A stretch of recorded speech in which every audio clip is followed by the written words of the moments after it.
mbinu 5 za kumchunguza mwanamke kama anajiheshimu.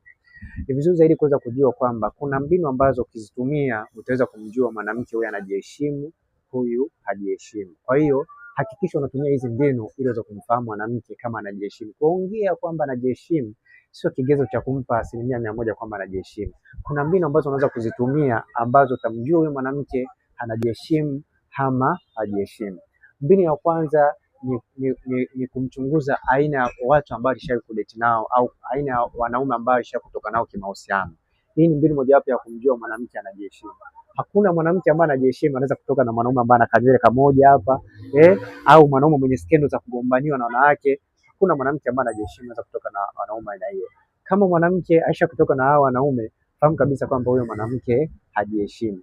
Na pia mbinu nyingine ya kumchunguza mwanamke kama anajiheshimu ni mbinu ya kumchunguza kama alishakununuliwa moja kwa moja, yaani kupewa hela ili aende kupigwa miti. Kama mwanamke alishakufanya hili jambo, kumchunguza mwanamke kwa hilo jambo ni rahisi kufahamu, kwa sababu kama anajiuza atajulikana tu. Kwa hiyo kama utaamua kumchunguza mwanamke ni rahisi kuweza kufahamu hilo kwamba huyu mwanamke anajiuza. Kwa hiyo kama mwanamke alishakujiuza moja kwa moja atakuwa hajiheshimu. Kwa hiyo ni mojawapo ya mbinu ya kuweza kumchunguza mwanamke kama anajiheshimu ama hajiheshimu.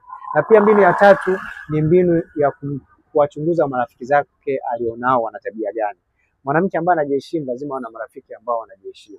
Lakini uweze kusema mwanamke ana marafiki ambao wanaenda klabu, marafiki ambao wanatembea na ume za watu, alafu na yeye aonekane kwamba anajiheshimu. Hapana. Kwa hiyo hii pia ni mojawapo ya mbinu ya kuweza kumjua huyo mwanamke anajiheshimu. Na pia mbinu nyingine ni mbinu ya kumuuliza maswali juu ya misimamo yake. Unapopewa nafasi na mwanamke, muulize maswali ya mitego juu ya misimamo yake. Kuna misimamo ambayo ukisikiliza tu unajua kwamba huyu mwanamke hajiheshimu. Mfano, mwanamke anaweza akakwambia mimi akitokea mwanaume mwenye hela siwezi kumwacha.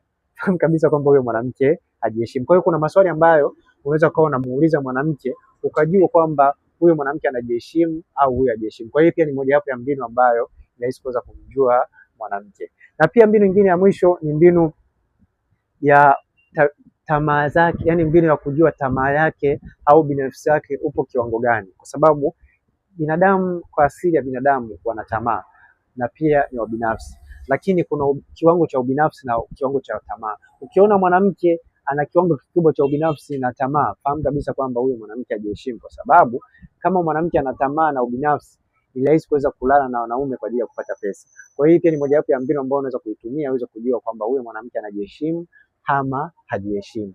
Na pia nikukumbusha, unaweza kupata hiki kitabu. Kitabu hiki kitakusaidia sana kuweza kuingia katika mahusiano sahihi ambayo yatajenga ndoa sahihi. Ni kitabu ambacho ni kizuri mno.